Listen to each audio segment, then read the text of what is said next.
तो कैसे हैं आप लोग? उम्मीद करते हैं अच्छे होंगे। आज हम लोग पढ़ेंगे तिर्यक रेखा द्वारा बने कोण। मतलब अगर ये दो समांतर या असमांतर रेखा है और उस पर हम कोई तिर्यक रेखा डाल देते हैं तो टोटल कितने कोण बनते हैं, उन कोणों को कुछ विशेष नाम दिया गया है तो उन कोणों के नाम जानेंगे और आगे हम लोग क्वेश्चन करने में इसका हेल्प लेंगे। तो सबसे पहले आगे सीखते हैं। हेडिंग है हमारी तिर्यक रेखा द्वारा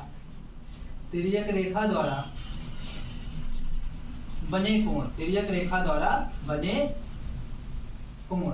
अब जरा समझिए, देखिए अगर कोई तिर्यक रेखा आपको हम बताए ना कि अगर दो या दो से अधिक रेखाओं को कोई भी रेखा विभिन्न बिंदुओं पर प्रतिच्छेद करती है तो वो क्या होती है?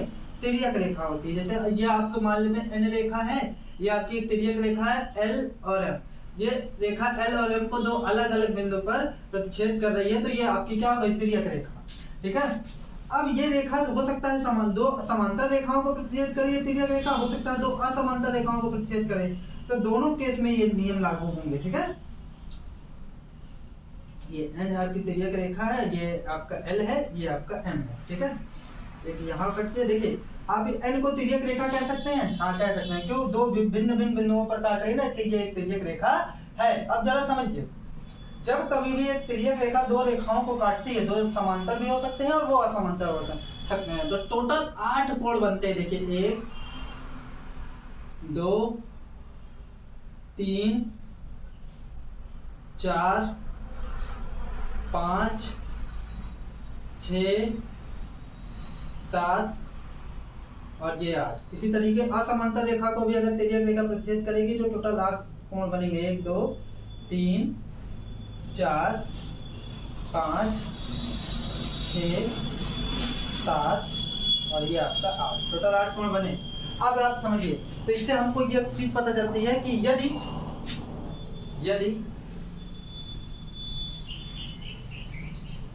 किन्हीं दो रेखाओं को यदि किन्हीं दो रेखाओं को एक तिर्यक रेखा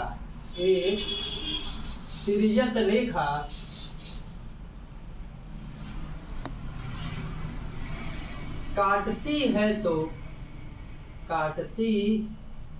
तो कुल 8 कोण बनते हैं। टोटल 8 कोण बनते हैं। कितने कोण बनते हैं भैया? 8 कोण बनते हैं। गिन लीजिए आप। टोटल 1 2 3 4 5 6 7 8 कोण बनेंगे ना। ठीक है। जिसमें से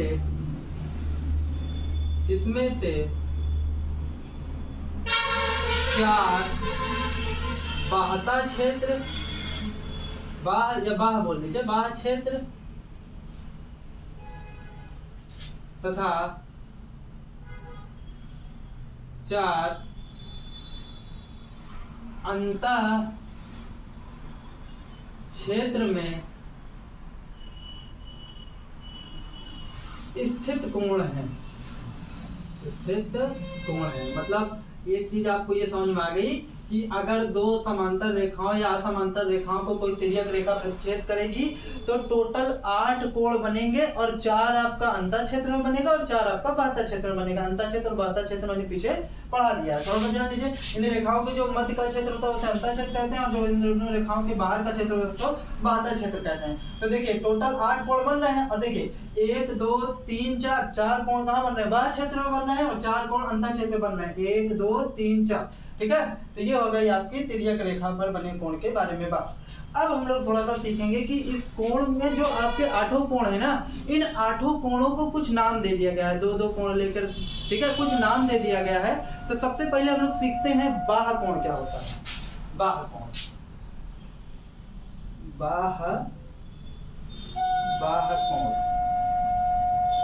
कोण समझिए, जिसको इंग्लिश में कहते हैं एक्सटीरियर एंगल। तो बाह्य कोण क्या होता है जरा समझिएगा। जैसे मैं यहाँ पर एक डायग्राम ले लेता हूँ।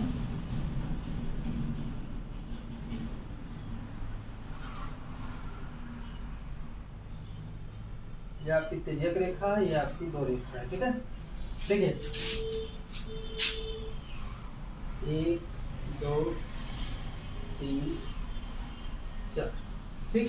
अब देखिए यदि दो रेखाओं को, देखिए यदि दो रेखाओं को एक तिर्यक रेखा प्रतिच्छेद करती है, एक तिर्यक रेखा क्या करती है, प्रतिच्छेद करती है, कि दो भिन्न भिन्न बिंदुओं पर अगर प्रतिच्छेद करेगी तो जो इसका शीर्ष होगा ना, इसके शीर्ष पर जो बाह्य क्षेत्र में, कहां पर, बाह्य क्षेत्र पर जो कोण बनेंगे वो आपका क्या होगा, बाह्य क्षेत्र में जो कोण बनेंगे वो आपका बाह्य कोण कहलाएगा। क्या कहलाएगा, बाह्य कोण। देखिए दोनों ये जो बाह्य क्षेत्र में कौन 1 2 3 4 कहाँ बना है, बाहरी क्षेत्र पर ही तो बना है, तो ये आपका क्या है, बाह्य कोण है। क्या है, बाह्य कोण। तो इसकी आप परिभाषा लिख सकते हैं, यदि किन्हीं दो रेखाओं को, अब जरूरी नहीं वो समांतर भी हो सकती है और असमांतर भी, यदि किन्हीं दो रेखाओं को, यदि किन्हीं दो रेखाओं को कोई तिर्यक रेखा भिन्न भिन्न बिंदुओं पर प्रतिच्छेद करती है, या कह देते हैं काटती है, भिन्न भिन्न बिंदुओं पर काटती है,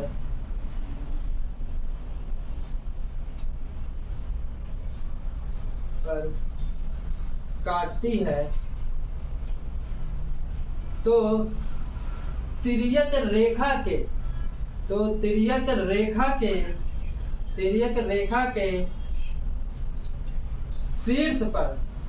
रेखा के शीर्ष पर बाह्य क्षेत्र में, कहां पर, बाह्य क्षेत्र में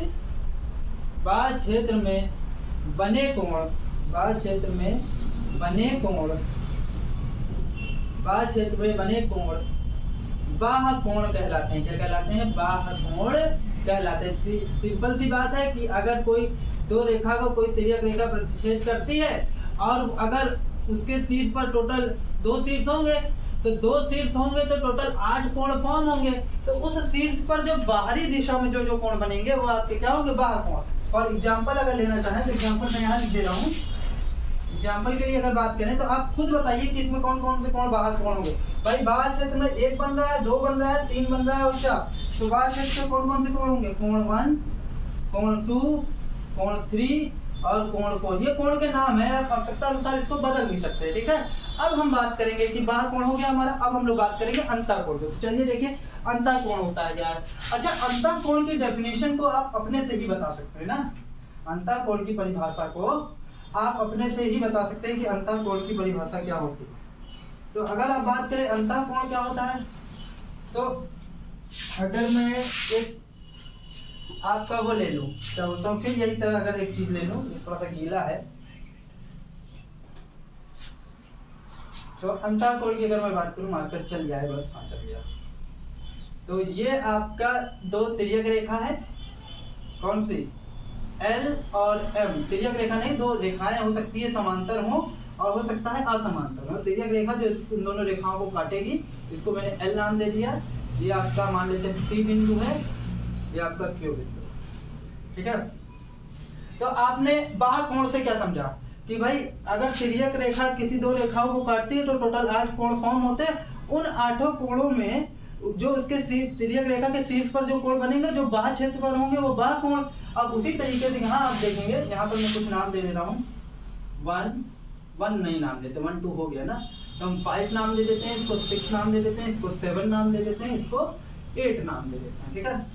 तो अब आप बात करिए अंतःकोण की, इसकी अंतःकोण की। तो अंतःकोण क्या होता है, जिसको इंग्लिश में कहते हैं इंटीरियर एंगल। देखिए जाहिर सी बात है, जो तिर्यक रेखा के शीर्ष पर बाहर की ओर बने वो बाह्य कोण, और जो तिर्यक रेखा के शीर्ष पे अंदर की ओर अंतः क्षेत्र पर बने, क्या बने, अंतः क्षेत्र की ओर बने, वो अंतःकोण होता है। तो इसकी डेफिनेशन भी आप इसी तरीके से बना सकते हैं। यदि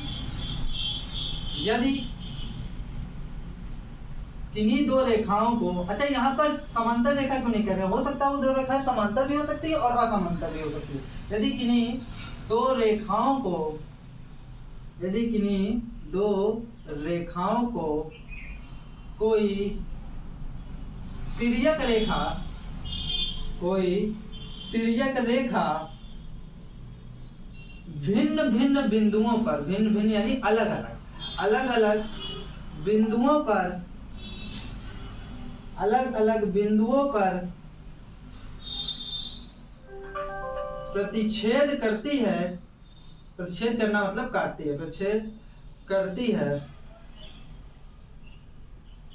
तो तिर्यक रेखा के शीर्ष पर, तिर्यक रेखा के शीर्ष पर, कितना शीर्ष है, 2 शीर्ष है ना, तिर्यक रेखा के विभिन्न शीर्ष पर, विभिन्न वर्ड यूज करें, विभिन्न यानी अलग अलग, विभिन्न शीर्ष पर,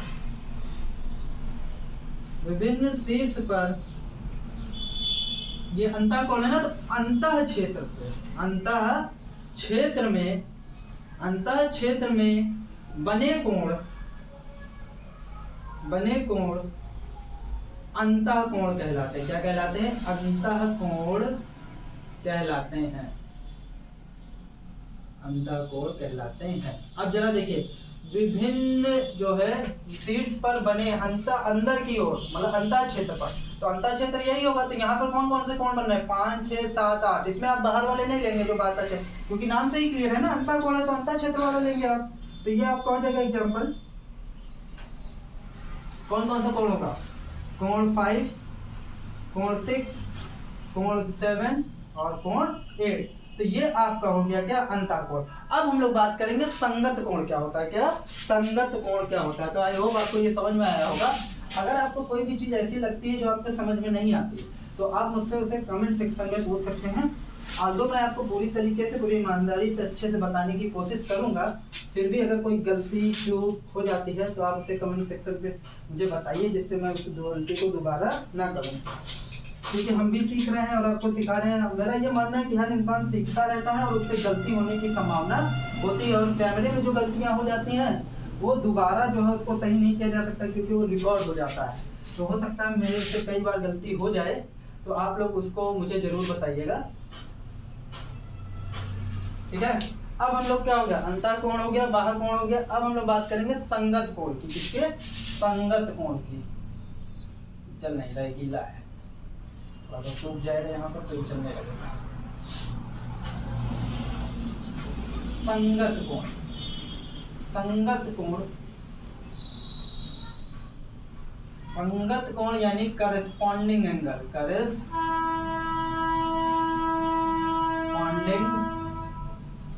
एंगल्स, करस्पॉन्डिंग एंगल्स। देखिए कॉन्सेप्ट वही रहेगा। हो सकता है वो आपकी 2 समांतर रेखाओं को काटे, हो सकता है 2 असमांतर रेखाओं को काटे, लेकिन टोटल 8 कोण फॉर्म होंगे और उन्हीं 8 कोणों को कुछ नाम दे दिया गया है। तो इसमें जो बाह्य क्षेत्रफल बनते हैं वो बाह्य कोण, और जो अंतः क्षेत्रफल बनते हैं वो अंतः कोण। तो अब बात आती है तो संगत कोण क्या होता है। तो चलिए इसको जानते हैं कि संगत कोण क्या होता है।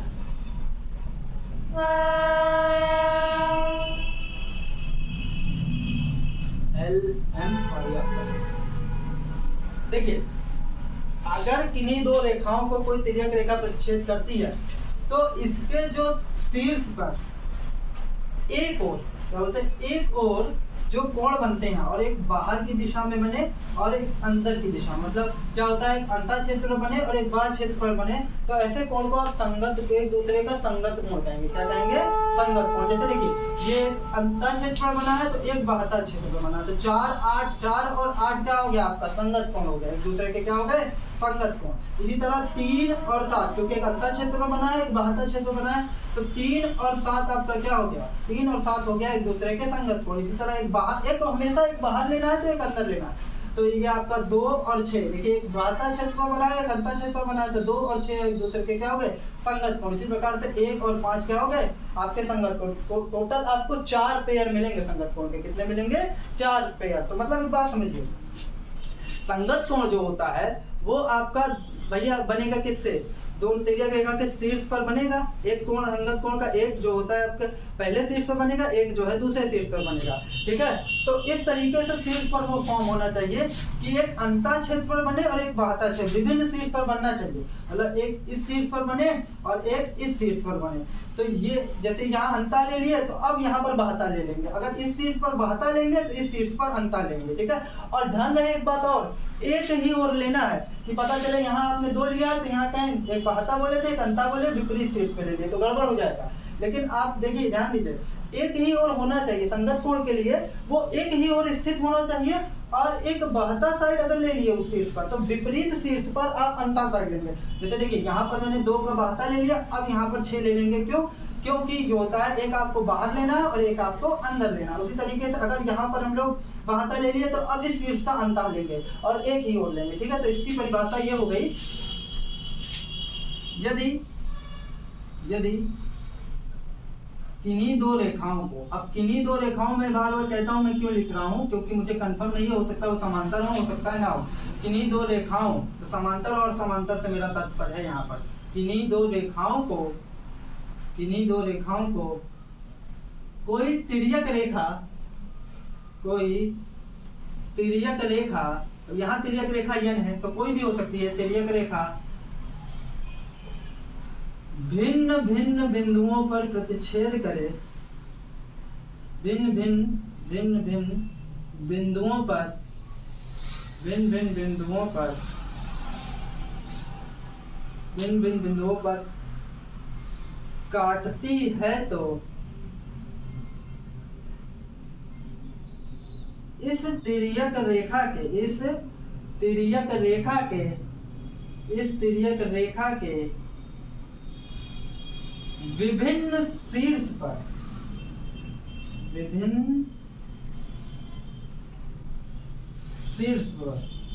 इस तिर्यक रेखा के विभिन्न शीर्ष पर बने, विभिन्न मतलब अलग अलग लेना, शीर्ष पर बने। ठीक है, विभिन्न शीर्ष पर बने कोण संगत कोण कहलाते हैं।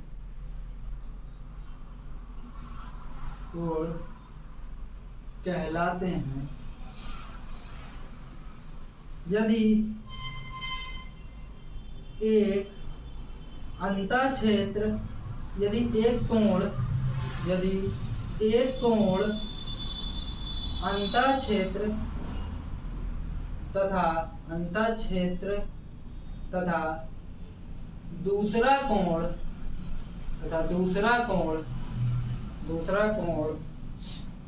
बाह्य क्षेत्र पर स्थित हो, बाह्य क्षेत्र में स्थित हो। ठीक, मतलब एक अंतःक्षेत्र का विभिन्न शीर्ष वाला लेना है, और एक चीज और, एक कोण अंतःक्षेत्र तथा दूसरा कोण बाह्य क्षेत्र पर विभिन्न शीर्ष पर बने कोण संगत कोण कहलाते हैं। यदि एक कोण अंतःक्षेत्र तथा दूसरा कोण बाह्य क्षेत्र पर स्थित हो। और यहाँ एक चीज और लिख लीजिए, वे दोनों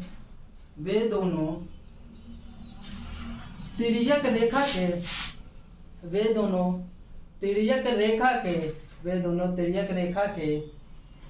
एक ही ओर होने चाहिए।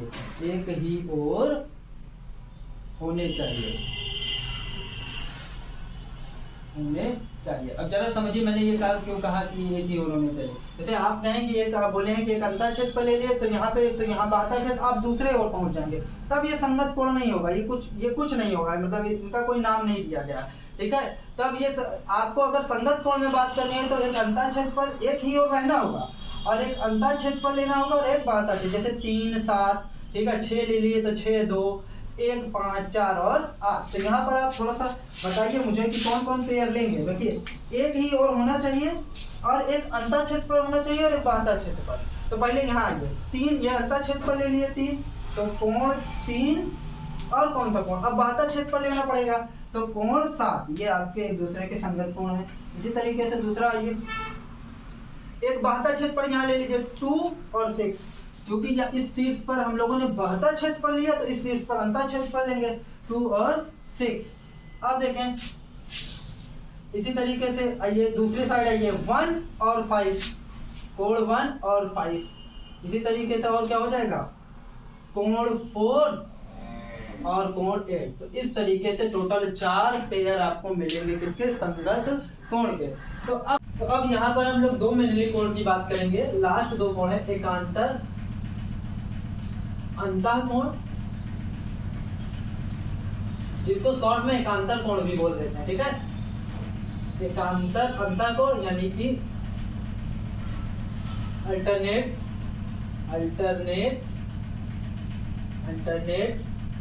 Interior angle.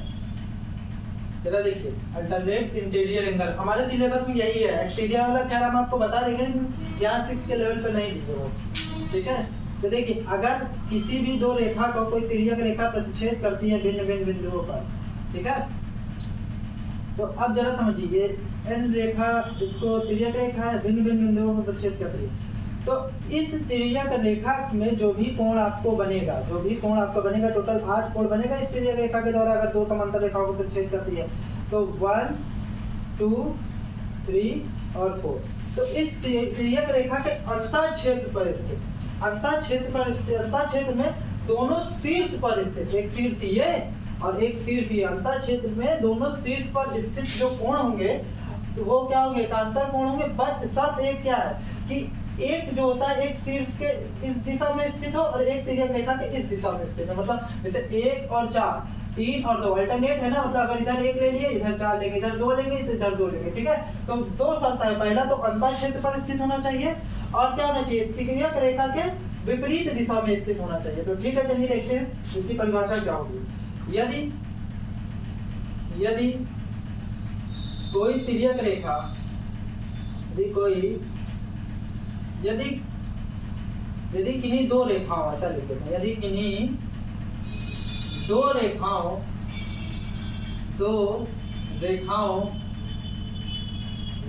को कोई तिर्यक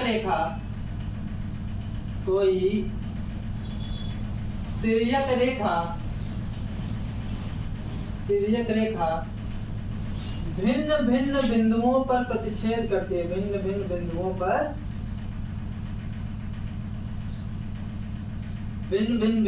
पर प्रतिच्छेद करती है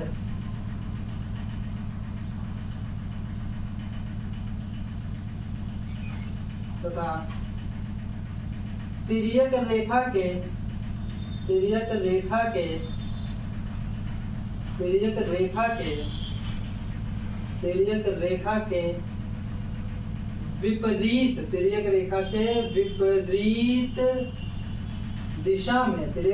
विपरीत दिशा में अंतःक्षेत्र में विपरीत दिशा में भी होना चाहिए और अंतःक्षेत्र में, तभी तो नाम है एकांतर अंतःकोण, क्योंकि अंतःक्षेत्र की बात हो रही है। अंतःक्षेत्र में स्थित कोण एक दूसरे के एकांतर अंतःकोण कहलाते हैं, एकांतर अंतःकोण कहलाते हैं। अब जरा समझिए, अब जो डेफिनेशन है तो एकदम क्लियर हो गया होगा। तो हम देखते हैं, जैसे यहाँ पर क्या ले लेंगे, यहाँ एंगल फर्स्ट ले लेंगे तो अंतःक्षेत्र अब तो 2 ले लेंगे, 2 नहीं ले सकते, विपरीत दिशा यानी एक इधर होना चाहिए तो एक इस साइड होना चाहिए और एक इस शीर्ष पर होना चाहिए। यही बात होगी ना, भिन्न भिन्न शीर्ष वाला लेंगे, ठीक है, एक इस शीर्ष पर और एक इस शीर्ष पर। तो एक ले लेंगे और एक 4, तो ये कोण 1 और कोण 4 एक दूसरे क्या एकांतर अंतःकोण। इसी तरीके से कोण 2 और कोण 3 एक दूसरे के क्या है एकांतर अंतःकोण। अब एक लास्ट कोण की हम लोग बात करेंगे जो कि है आपका एकांतर बाह्य। सब कुछ यही रहेगा जो हम लोग अंतःक्षेत्र में लिखे हैं वहां पर, उसको हम लोग बाह्य क्षेत्र पर कर देंगे, बाकी सब कुछ आपका सेम रहेगा। तो आइए उसको भी देख लेते हैं, उसको भी काहे छोड़ना, तो पढ़ना है तो सभी पढ़ लेते हैं।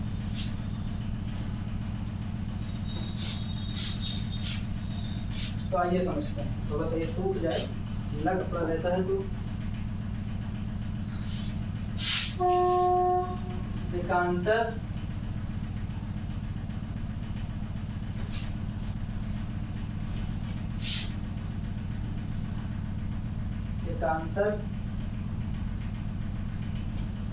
बाह्य कोण, ठीक है। नाम भी इसका होगा अल्टरनेट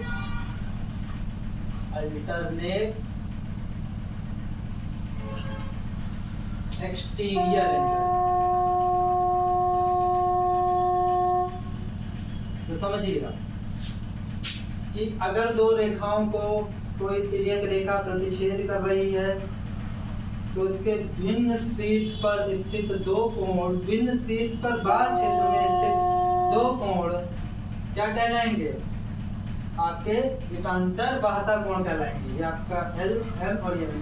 भिन्न शीर्ष पर स्थित, भिन्न शीर्ष पर भी स्थित होना चाहिए और विपरीत दिशा में बाह्य क्षेत्र में भी स्थित होना चाहिए, तब आप क्या कहेंगे? एकांतर बाह्य कोण। ठीक है, जैसे मैं यहाँ नाम ले लूँ 1 2 3 4 5 6 7 and 8। ठीक है, तो यहाँ लिखेंगे यदि किन्हीं दो रेखाओं को, यदि किन्हीं दो रेखाओं को, यदि किन्हीं दो रेखाओं को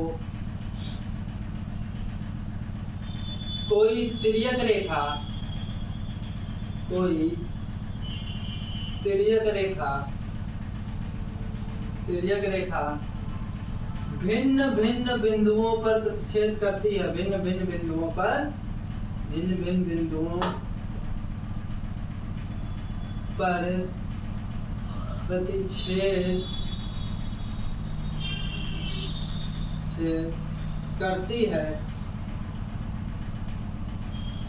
तो तिर्यक रेखा के विभिन्न शीर्ष पर, तिर्यक रेखा के विभिन्न यानी अलग अलग शीर्ष पर, एक ही शीर्ष के मत ले लीजिएगा, विभिन्न शीर्ष पर, विभिन्न, जैसे एक शीर्ष ये है और एक शीर्ष ये है, शीर्ष मैंने बताया क्या होगा। विभिन्न शीर्ष पर बाह्य क्षेत्र में तिर्यक रेखा के विपरीत, तिर्यक रेखा के विपरीत दिशा में, विपरीत दिशा में स्थित कोण, विपरीत दिशा में स्थित कोण क्या कहलाएंगे? आपका एकांतर बाह्य कोण कहलाता है, एकांतर बाह्य कोण कहलाता है। अब जरा समझिएगा, तो अगर आप यहाँ देखें तो पहली बात तो भैया विपरीत दिशा में होना चाहिए, तो एक इधर तो एक इधर, और बाह्य क्षेत्र में होना चाहिए, तो ये वाला ले ही नहीं सकते, तो ये और ये। ठीक है, अब बात ये है कि विभिन्न शीर्ष पर, मतलब अगर एक कोण इस शीर्ष का ले लिया तो एक कोण इस शीर्ष का लेना चाहिए। ठीक है, तो ये और ये ले लें, 2 और 7 भी नहीं ले सकते, क्यों? परिभाषा के अकॉर्डिंग विभिन्न शीर्ष पर होना चाहिए, तो चलिए हम विभिन्न शीर्ष पर पहुंच गए, तो 2 और 7 ले लें, लेकिन नहीं, विपरीत दिशा में होना चाहिए, मतलब एक तिर्यक रेखा इस ओर होना चाहिए तो एक तिर्यक रेखा के उस ओर, तो 2 और 5 ले लें, 5 भी नहीं लेंगे। बाह्य की बात हो रही है ना, तो 2 और 8, तो क्या हो जाएगा? एंगल 2 और एंगल 8। ठीक है, तब हमारी परिभाषा होल्ड करेगी। इसी तरीके से 7 और 1 एंगल 7 और एंगल 8, तो ये एक दूसरे के एक, तो क्या है? एकांतर बाह्य कोण है, चाहे 2 8 का कह लीजिए, चाहे 8 को 2 का कह लीजिए, चाहे 7 को 1 का, चाहे 1 को 7 का। ठीक है, तो आई होप आपको समझ में आया होगा। अब जो हम लोग इससे रिलेटेड कुछ क्वेश्चन देखते हैं। ठीक है, तो आइए अब इससे रिलेटेड कुछ क्वेश्चन देखते हैं। देखिए, मैं यहाँ पहले लिखने वाला था और यहाँ आपको समझाने वाला था, क्वेश्चन कम था इसलिए पहला मैंने यहाँ लिख दिया, दूसरा फिर इधर भी तीसरा और चौथा लिख दिया, तो डायरेक्ट आपको समझा देते हैं। पार्श्व चित्र, पार्श्व यानी पास में जो चित्र बना है, चित्र में तिर्यक रेखा की पहचान कर अपनी अभ्यास पुस्तिका में लिखें। तो अब आपको बताना है कि इसमें से तिर्यक रेखा क्या हुआ, कौन कौन सी है। तो तिर्यक रेखा के देखिए गुण होते हैं, तिर्यक रेखा के गुण क्या होते हैं?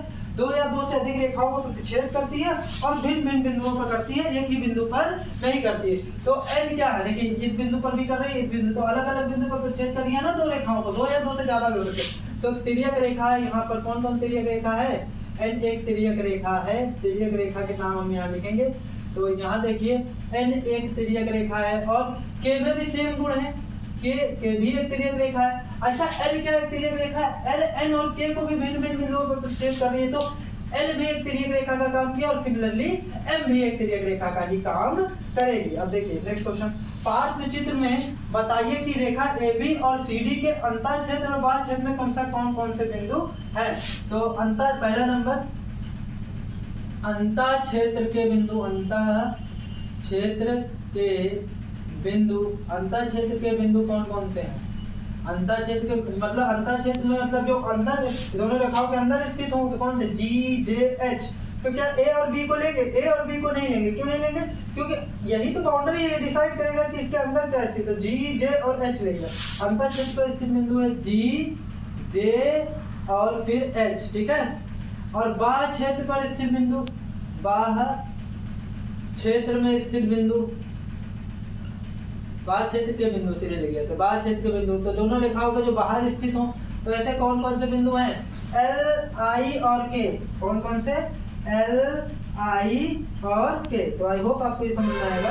हो सकता है कुछ साउंड आपको डिस्टर्ब कर रही हो, तो इसके लिए मैं माफी चाहता हूँ, मैं उसमें कुछ कर नहीं पा रहा हूँ, इसलिए मैं उसे बंद नहीं कर सकता, तो थोड़ा सा आप उसको निगलेक्ट कीजिएगा, ठीक है। अब देखिए पार्श्व चित्र में रिक्त स्थानों की पूर्ति कीजिए, मतलब कोण 2 और एकांतर कोण है। कोण 2 का एकांतर कोण कौन सा है? तो 2 का एकांतर कोण, मतलब एकांतर कोण एक ही शीर्ष पर ले लिए, एक ही शीर्ष पर लेना है और तिर्यक रेखा के विपरीत दिशा में लेना है, तो 2 और 8, 2 और कोण 8, ठीक है। 2 और 8 पीछे इसको समझाएं। कोण 2 और संगत कोण है, कोण 2 का संगत कोण, तो एक अगर अंदर साइड बन रहा है तो एक बाहर साइड बनना चाहिए, एक ही ओर लेते हैं तो 2 और 6, 2 और 6। इसी तरह कोण 2 और तिर्यक रेखा के एक ही ओर का स्थित अंतःकोण है, 2 और तिर्यक रेखा के एक ही ओर स्थित अंतःकोण, 2 और 5, अंदर वाला लेंगे बाहर नहीं लेंगे, अंतःकोण बोला है, तो 2 और 5, 2 और 5। इसी प्रकार कोण 3 और डैश तिर्यक रेखा के एक ही ओर स्थित कोण है, कोण 3 और कौन लेंगे? कोण 8, कौन सा? कोण 8, क्योंकि एक ही ओर स्थित लेना है ना आपको। अब देखिए नेक्स्ट और लास्ट क्वेश्चन, पार्श्व चित्र को देखकर उत्तर दीजिए। एकांतर कोण के युग्मों के नाम बताइए। इसमें कौन कौन से एकांतर कोण है? तो इधर वाला आप वीडियो को पॉज करके लिख लीजिएगा, यहाँ पे मैं सीधे इसका आंसर लिख देता हूँ।